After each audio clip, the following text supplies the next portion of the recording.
Administratively اپنی جگہ, لیکن کرکٹ کی چیزیں جو ہیں وہ اٹھک پٹک ہو رہی ہے. اویس کبھی کپتان بدل جاتا ہے, کبھی کوچ بدل جاتے ہیں, کبھی سلیکٹر بدل جاتے ہیں, کبھی مینٹور آ جاتے ہیں, کبھی چیمپئنز کپ ہوتا ہے, کچھ نہ کچھ ہوئے جا رہا ہے.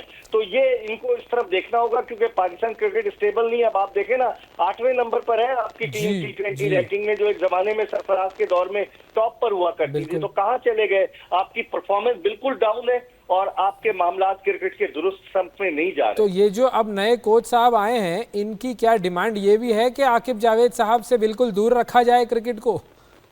نہیں, یہ تو آتے ہی کل چلے گئے لاہور میں نیشنل کرکٹ اکیڈمی میں, جہاں عاقب جاوید کو جو ہے انہوں نے نیشنل کرکٹ اکیڈمی کا ڈائریکٹر بنایا. وہاں ان کی ملاقات ہوئی اور پی سی بی نے پریس ریلیز میں کہا کہ یہ عاقب جاوید کے ساتھ مل کر چلیں گے. اب دیکھنا یہ کہ یہ کوچ کتنے عرصے چلتے ہوئے ہیں. آپ نے دیکھا 1 سال میں یہ تیسرے کوچ ہیں. گیری کرسٹن آئے, اس کے علاوہ جیسن گلیسپی آئے, اور پاکستان میں کوچز کا بڑا سخت تجربہ رہا ہے جو غیر ملکی کوچز ہیں, چاہے رچرڈ پائبس ہو, جیفری لاسن ہو, ڈیو واٹمور ہو, جہانی باب المر تو پہلے ہی چلے گئے دنیا سے, پھر اس کے علاوہ مکی آرتھن ہو, گرانٹ بریڈبرن ہو, سب کا تجربہ جو ہے بڑا تلخ رہا ہے. تو اب دیکھتے ہیں مائک ہیسن اگلا شکار ہوتے ہیں, لائن میں لگے, ٹوکن لیا ہے کہ نہیں لیا, تو یہ دیکھنا پڑے گا. فائنلی آخری سوال سر آپ سے, شان مسعود ریپلیس ہو رہے ہیں ٹیسٹ کیپٹن کے طور پر؟ یہ لابی خبریں اڑا رہی ہے کہ مصباح اگر ہیڈ کوچ بنیں گے تو شان مسعود کو ہٹایا جائے. ان کو جب سینٹرل کانٹریکٹ دیا گیا تھا تو اس میں یہ لکھا گیا تھا سبجیکٹ ٹو کیپٹنسی. تو شان مسعود کے ساتھ زیادتی ہوگی. ابھی تو خیر کوئی سیریز نہیں ہے نزدیک میں, لیکن وہ جو لوگ مشورے دیتے ہیں نا, جو شاہ سے زیادہ شاہ کے وفادار ہوتے ہیں, جو چاہتے ہیں کہ بس ہمیں سب کچھ آتا ہے, کیونکہ نقوی صاحب اتنے مصروف ہیں, وفاقی وزیر داخلہ بھی ہیں, پی سی بی کے چیئرمین بھی ہیں, وہ اتنا وقت نہیں دے پا رہے. جو ان کے مشیر ہیں جو ذاتی مفادات کے لیے ملکی مفادات کو جو ہے نقصان پہنچا رہے ہیں, وہی مشورے دے رہے ہیں. میرے خیال میں شان مسعود کو کپتان رہنا چاہیے, کوئی اتنا برا نہیں ہے وہ کہ آپ اس کو ایک دم سے ہٹا دیں. تو سعود شکیل کو خوش ہونا چاہیے یا نہیں ابھی؟ کس کو؟ سعود شکیل کو ابھی خوش ہونا چاہیے یا نہیں؟ ارلی ہے ابھی. وہ بھی ٹوکن لیں گے, اگلی لائن میں لگیں گے. آپ کو بتا دوں کون کون کپتان رہا پاکستان کا: شان مسعود, محمد رضوان, اس کے علاوہ شاہین شاہ افریدی, بابر اعظم, سلمان علی آغا, بے شمار کپتان ہم نے آزمائے. تو شاید شان مسعود بھی بیچارہ اس لائن میں آ جائے. تھینک یو سر, بہت شکریہ ادا کریں گے. مرزا اقبال بیگ صاحب ہمارے ساتھ موجود تھے. ناظرین, ٹرمپ کا دوسرا دور صدارت, پہلا سرکاری دورہ. ٹرمپ کی چوائس نہ یورپ, نہ روس, نہ کوئی اور, بلکہ سعودی عرب, قطر اور متحدہ عرب امارات. شام کے احمد الشرع کی بھی انٹری ہوئی. تاریخی تجارتی ڈیلز ہو رہی ہیں امریکہ اور سعودی عرب کے درمیان. $142 ارب کا دفاعی معاہدہ. سعودی عرب کا امریکہ میں $600 بلین کی سرمایہ کاری کا عہد, اور ابوظہبی میں AI ڈیٹا کمپلیکس کی تعمیر کے لیے UAE کے ساتھ پارٹنرشپ. اور پھر قطر ساختہ بوئنگ طیارے خریدنے کے معاہدے شامل ہیں. ابراہیم اکارڈ کی بھی بات ہو رہی ہے. بہت ساری چیزیں ہوئیں. فلسطین کا ذکر جو ہے وہ بہت ہی کم ہوا. بہرحال ایک چھوٹی سی رپورٹ اس پر دیکھتے ہیں اور پھر اس کے بعد واپس آتے ہیں. احمد قریشی صاحب ہمارے ساتھ موجود ہیں, صحافی ہیں, اینالسٹ ہیں. ان سے ہم بات کریں گے اس دورے کے جو امپیکٹ ہے امریکہ پر اور مڈل ایسٹ پر, اس کے حوالے سے بات ہوگی. ایک چھوٹی سی رپورٹ دیکھتے ہیں پہلے. جس وقت امریکہ کے صدر ڈونلڈ ٹرمپ مشرقی وسطیٰ کے دورے پر ہیں, اس دوران اسرائیل کی طرف سے غزہ کے نہتے بے گناہ شہریوں پر بمباری میں بھی شدت آ گئی ہے. گزشتہ 48 گھنٹوں میں اسرائیل کی بمباری میں 180 سے زائد فلسطینی شہید ہو چکے ہیں. امریکی صدر کے اس تاریخی دورے کے دوران سعودی عرب کی طرف سے خطے میں امن کی خواہش کا اظہار کیا گیا. کویت کے امیر نے بھی 1967 کے بارڈرز کے تحت مسئلے کے حل کی بات کی, اور قطر کے امیر نے ٹرمپ سے اس ناحق بہتے خون کو روکنے کے لیے گزارش کی. جس وقت ڈپلومیسی سے اسرائیل کی طرف سے غزہ کے معصوم بے گناہ شہریوں پر مسلط کی گئی جنگ کو روکنے کی بات ہو رہی تھی, اسی وقت اسرائیل کی بمباری سے لگنے والی آگ اور اس کے اٹھتے شعلے کچھ اور ہی کہانی سنا رہے تھے. درجنوں فلسطینی اس وقت زندہ جلا دیے گئے جس وقت وہ پناہ گزین کیمپوں میں رات کو سو رہے تھے. حملے کے فوری بعد زخمی بچوں اور خواتین کو اسپتال پہنچایا گیا. اس سے ایک روز قبل اسرائیل نے یورپین اسپتال پر بھی بمباری جاری رکھی اور بنکر بسٹر بموں کا بھی استعمال کیا گیا. زمین پھٹی, آگ کے شعلے بھڑکے اور انسانی جانوں کو نگل گئے. اسرائیل نے دعویٰ کیا کہ اس نے حماس کے کمانڈ سینٹر کو نشانہ بنایا ہے, جبکہ دراصل اس نے اسپتال کو ٹارگٹ کیا, وہ بھی بنا کوئی ثبوت پیش کیے. جی, رپورٹ آپ نے دیکھی ہے. احمد قریشی صاحب سے بات کرتے ہیں. السلام علیکم احمد صاحب. وعلیکم السلام Awais, good to be with you. Sir thank you, بہت شکریہ آپ کا، کافی عرصے کے بعد آپ سے بات ہو رہی ہے live on air. Interesting choice. جی اور میں آپ کو انٹرپٹ کر کے یہ کہنا چاہوں گا کہ ہماری قوم عادی ہو گئی تھی آپ کو اور ہماری بہن شفا یوسف زئی کو، آپ دونوں کو پروگرام کرتے ہوئے، ساتھ دیکھتے ہوئے. تو یہ بھی اچھا لگ رہا ہے کہ آپ بھی ایک بہت اعلیٰ اور نفیس پروگرام کر رہے ہیں اور شفا بھی کر رہی ہیں. So it's good to see you. Thank you sir, thank you, بہت شکریہ، محبت ہے آپ کی. یہ جو ڈونلڈ ٹرمپ صاحب نے محبت دکھائی ہے مڈل ایسٹ سے، یو اے ای، قطر، سعودی عرب، اس پورے دورے کو، ظاہر ہے آج یہ دورہ ختم ہوا، اگر آپ سے پوچھا جائے کہ کیا امپیکٹ ہوگا اس دورے کا اور کتنا سگنیفیکنٹ تھا یہ دورہ، کیا کہیں گے؟ دیکھیں میں تو پاکستانی ہوں، تو میں تو دیکھتا ہوں ایک تو پاکستان کے بینیفٹ پوائنٹ آف ویو سے، اور ظاہر ہے ہمارے اس ریجن، کیونکہ یہ بھی ہمارا ہی ریجن ہے جو یہ مشرق وسطی یا ویسٹ ایشیا جو ہے، پاکستان جو ہے وہ بالکل ویسٹ ایشیا، سینٹرل ایشیا اور ساؤتھ ایشیا کے بالکل برج ہے ایک طرح سے. تو اور یہ بات مطلب بہت اہم ہے، اس کو ہمیشہ میں ایمفیسائز کرتا ہوں. تو میں اس کو بہت سمپل ایک لائن میں لوں گا کہ جو امریکہ نے اپنے روایتی اتحادی اور حلیفوں کو ڈچ کر دیا تھا پچھلے 15 سالوں میں، بالخصوص صدر اوباما کے دور کے بعد سے جو ڈچ کر دیا تھا، تقریباً مطلب ڈچ مکمل طور پہ تو نہیں کیا تھا، لیکن جو روایتی حلیف تھے، مصر تھا، ترکی تھا، اردن، خلیجی ممالک اور پاکستان، تو ان کے ساتھ واپس گرمجوشی اس دورے میں نظر آئی ہے. پاکستان کے حوالے سے ہمارا 3 مرتبہ صدر ٹرمپ نے ذکر کیا، 2 مرتبہ جو ہے وہ ظاہر ہے ہمارے دوست نیبرز جو ہیں انڈیا میں ان کے حوالے سے، لیکن ایک دفعہ جو ہے پاکستان کا سٹینڈ الون ذکر کیا، جس میں پاکستان کی تعریف کی، جب انہوں نے ذکر کیا کہ افغانستان کا اور کابل میں جو دھماکہ ہوا تھا، جب وِتھڈراول ہو رہا تھا 2021 میں، اور اس پہ پاکستان نے جو مدد کی اس دہشت گرد کو پکڑنے میں جو ملوث تھا اس آخری سوئسائڈ اٹیک میں ایئرپورٹ پر، تو پاکستان کی تعریف ہوئی. تو اوور آل، اور آپ اوور آل بھی دیکھ رہے ہیں، میں پوائنٹ سے وزٹ سے تھوڑا سا ہٹ رہا ہوں، لیکن آپ دیکھ رہے ہیں کہ جو انڈیا کے ساتھ بھی ہمارا ایشو ہوا، اس میں اوور آل جو American attitude, American media coverage, وہ میں بچوں کی طرح کہ یہ تو نہیں کہوں گا کہ بالکل پرو پاکستان تھی، لیکن کافی پاکستان کی جو پوزیشن ہے اس کو انڈرسٹینڈ کرنا، اس کو سمجھنا، اس کو طریقے سے آگے لے کر چلنا، وہ امریکیوں سے ہم نے دیکھا. تو اوور آل جو ہے جو امریکہ کے اتحادی تھے ان کے لیے یہ وزٹ بہت اچھی ہے. بالکل. اچھا، اب یہ چونکہ آپ نے پاکستان کا ذکر کیا تو اسی حوالے سے میں چاہوں گا کہ تھوڑا سا کیا ہمیں چینج نظر آیا ہے؟ کیونکہ دیکھیں جو آپ نے بات کی پاکستان انڈیا کا جو معاملہ تھا، اس پاکستان انڈیا کے معاملے میں پہلے تو ڈونلڈ ٹرمپ نے یہی کہا تھا کہ جی یہ تو آپ کا اپنا پرانا مسئلہ ہے، آپ اس کو خود حل کریں. لیکن جب ہم نے مار پڑی جب انڈیا کو ہماری طرف سے، تو اس کے بعد پھر ان لوگوں کو عقل آئی کہ نہیں بھائی یہ تو معاملہ سیریس ہوتے جا رہا ہے، اور پھر وہ سیز فائر کی طرف لے کر گئے. تو شروع میں تو انہوں نے ہاتھ کھڑے کر دیے تھے کہ آپ لوگ خود ڈیل کریں. اس کی 2 ریزنز ہو سکتی ہیں.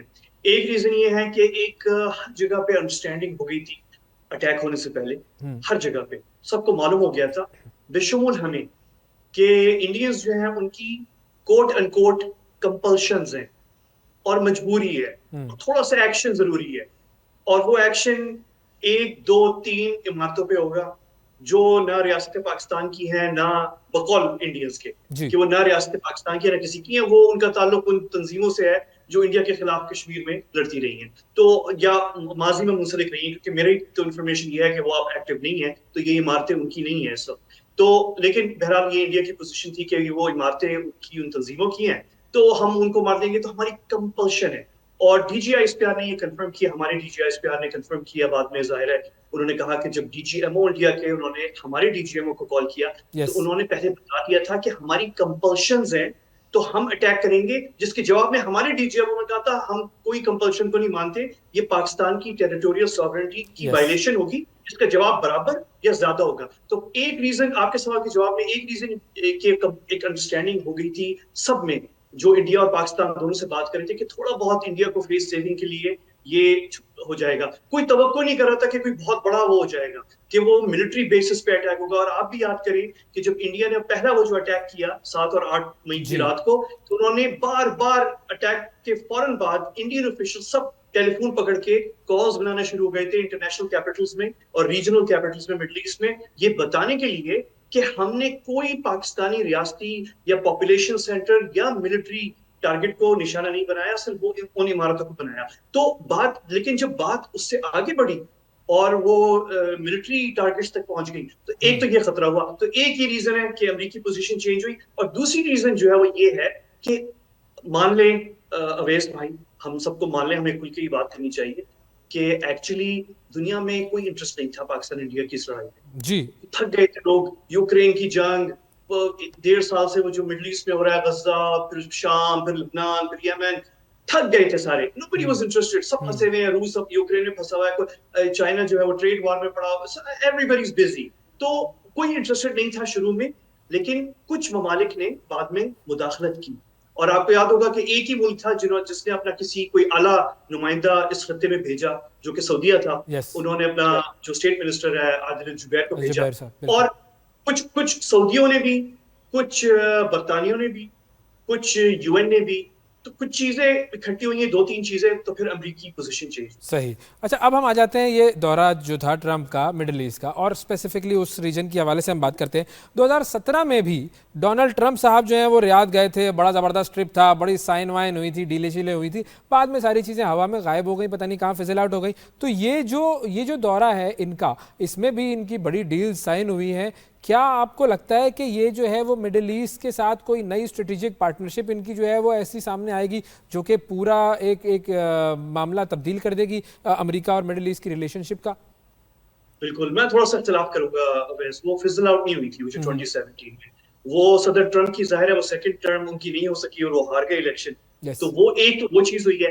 اب میرے پاس پوری لسٹ میرے ذہن میں, آپ نے سوال بہت اچھا کیا ہے, میرے ذہن میں نہیں ہے ابھی پوری کیا کیا چیزیں فضل آؤٹ ہوئی, ان کی اب کون سی نہیں ہوئی, لیکن اوور آل نہیں ہوئی تھی. اور بہت سارا کام ہوا تھا اس وقت بھی.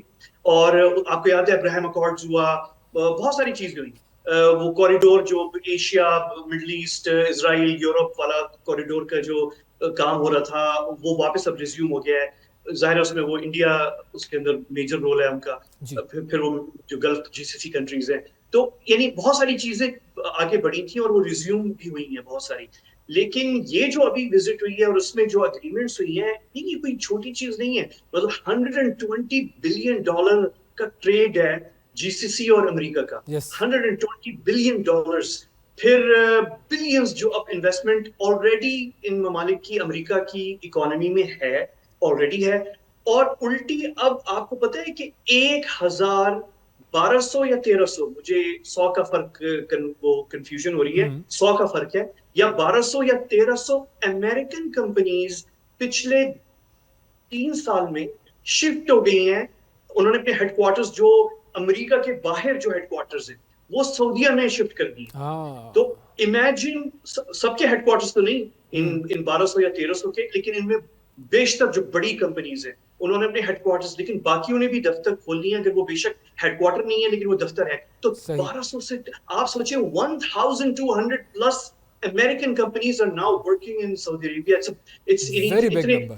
یعنی ایک چائنا ہے شاید جہاں پہ اتنے اس پہ اتنی امریکن کمپنیز ہوں گی, اور کسی حد تک آئرلینڈ ہے, جرمنی ہے کسی حد تک, اور کوئی نہیں ہے. یعنی اتنی امریکن کمپنیز, شاید اسرائیل بھی ہو, تو اتنی کمپنیز اور کہیں نہیں ہیں جتنی سعودیہ میں. So it's a huge major اور پھر جو ڈیٹا سینٹر ابو ظبی میں بننے جا رہا ہے, آپ کو پتہ ہے بہت ساری باتیں تو کھل کے ہو بھی نہیں رہی ہیں. جو اے آئی ٹیکنالوجی کے حوالے سے جو کام ہو رہا ہے اس وقت ابو ظبی کے اندر جو سینٹر پر, اور اس میں صرف یو اے کی کمپنیز نہیں ہیں, اس میں سعودی بھی ہیں, اس میں امریکنز بھی ہیں, اس میں اور جو گلف کنٹریز ہیں وہ ایجپشنز بھی ہیں, اسرائیلی بھی ہیں, اور بھی کچھ 1-2 اور ہو سکتا ہے چائنیز کو بھی انوائٹ کریں. ابھی کیا نہیں ہے ویسے, لیکن شاید وہ بھی آ جائیں گے, کوئی مسئلہ نہیں ہے, کیونکہ اماراتیوں کا بہت اچھا کلوز ورکنگ ریلیشن شپ ہے چائنیز. سو a lot, ہم یہ نہیں کہہ سکتے کہ فزل آؤٹ ہو جائے گی. there's a lot going, a lot.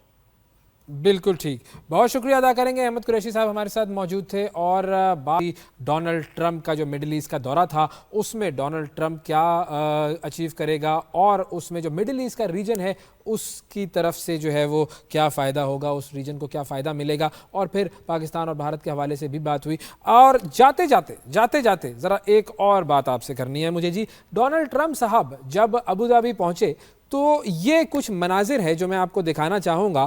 یہ ان کا استقبال کیا گیا تھا, اور یہ جو استقبال ہے یہ کس طریقے سے کیا گیا تھا یہ ذرا آپ دیکھیے. اور اس استقبال میں آپ کو نظر آ رہا ہے کہ اس میں کچھ خواتین ہیں, سفید انہوں نے لباس پہنا ہوا ہے اور یہ جو سفید لباس ہے ان کا، یہ پہن کر کھولے بال اور یہ رقص کر رہی ہیں یہ خواتین، اور بالوں کو خاص طور پر اس رقص میں جو ہے وہ لہرایا جا رہا ہے۔ تو یہ رقص کر کے استقبال کیا گیا ڈونلڈ ٹرمپ صاحب کا۔ اب یہ جو رقص ہے اس کے حوالے سے سوشل میڈیا پر بڑی بات چیت ہو رہی ہے کہ یہ کس قسم کا رقص ہے اور یہ کیا ہے اور یہ کیوں ہے، اور میں نے سوچا کہ چلو ذرا اس کا بیک گراؤنڈ آپ کو بتا دیا جائے۔ ویسے تو ظاہر ہے یہ اس کا جو تعلق ہے وہ دین اسلام سے تو کوئی نہیں ہے، بہت سارے جو ممالک ہیں، بہت سارے لوگ جو ہیں وہ اعتراض کر رہے ہیں کہ بھائی یہ ایک اسلامی ملک ہے یو اے ای، اس میں جو ہے وہ اس طرح کا رقص ہو رہا ہے، یہ تو بڑی غلط بات ہے۔ اب یو اے ای میں ایک معاملہ ہے الگ، پورا مڈل ایسٹ ایک طرف اور یو اے ای ایک طرف۔ یو اے ای میں خواتین کو سر ڈھانپنے کی پابندی نہیں ہے، ایران میں جیسے پابندی ہے، سعودی عرب میں پابندی ہے کہ خواتین کو حجاب کرنا ہوتا ہے، سر ڈھانپنا ہوتا ہے، یو اے ای میں اس طرح کی کوئی پابندی نہیں ہے۔ اور یہ جو رقص ہے، اس رقص کو بہت سارے لوگ جو ہیں وہ تو یہ بھی کہہ رہے ہیں کہ یہ آرٹیفیشل انٹیلیجنس سے بنائی گئی ایک ویڈیو ہے، لیکن یہ ایک اصلی ویڈیو ہے۔ تو یہ جو رقص ہے یہ کہلاتا ہے الایالہ، اور الایالہ جو ہے یہ مڈل ایسٹ کا ایک جنگی رقص ہے جو کہ پہلے جنگ کے موقعوں پر کیا جاتا تھا اور جوش اور جذبہ بڑھانے کے لیے جنگی فوجیوں کی، اور اب یہ ایک کلچرل رقص بن چکا ہے۔ اور یونیسکو نے 2014 میں اس رقص کو ثقافتی ورثہ بھی قرار دیا تھا، اور یونیسکو نے یہ کہا تھا کہ جی یہ ایک کلچرل جو ہے وہ ایک بڑی امپورٹنٹ چیز ہے اس ریجن کی۔ اور اکثر اوقات جو ہے وہ اس طرح کے رقص جو ہیں وہ ہوتے ہیں، اور بڑی بڑی جو تقریبات ہوتی ہیں ابوظہبی میں، مڈل ایسٹ میں، خاص طور پر یو اے ای میں، تو وہاں پر ہم دیکھتے ہیں کہ مرد جو ہیں ان کے پاس تلواریں ہوتی ہیں اور تلوار نما یا تو پھر کوئی چیز ہوتی ہے، اور خواتین جو ہیں وہ اس طرح سے رقص کر رہی ہوتی ہیں، بال کھول کر بال لہرا رہی ہوتی ہیں، اور اس طریقے سے اپنی جو بڑی بڑی اوکیزنز ہیں ان کو سیلیبریٹ کرتے ہیں یہ لوگ، یا پھر بڑے جو گیسٹ ہوتے ہیں ان کا استقبال کرتے ہیں۔ اب ایک طرف یہ رقص ہو رہا ہے اور دوسری طرف ہو رہا ہے فلسطین میں موت کا رقص، اسرائیلی بمباری جاری ہے، اور صرف اگر جمعے کے دن کی ہی بات کریں تو جمعے کے دن 100 سے زائد لوگ شہید کیے جا چکے ہیں۔ وہ رقص کب رکے گا؟ یہ پورا مڈل ایسٹ ایک طرف، سعودی عرب، یو اے ای، قطر، یہ سب لوگ باتیں تو کرتے ہیں کہ اس مسئلے کو حل ہونا چاہیے، لیکن پریکٹیکلی اس مسئلے کو حل کرنے کے لیے ابھی تک کچھ نہیں ہوا ہے، اور یہ تمام ممالک، سعودی عرب، قطر اور یو اے ای، یہ سب جو ہیں وہ ڈونلڈ ٹرمپ سے ہاتھ ملا رہے ہیں، ٹریڈ کر رہے ہیں، اور ہم سب جانتے ہیں کہ ڈونلڈ ٹرمپ نے کس طریقے سے اسرائیل کی پشت پناہی کی ہے غزہ میں قتل عام میں۔ اللہ تعالیٰ ہمارے حال پر رحم فرمائے۔ پروگرام میں اتنا ہی، آپ سے اگلے پروگرام میں پھر ملاقات ہوگی۔ اللہ حافظ۔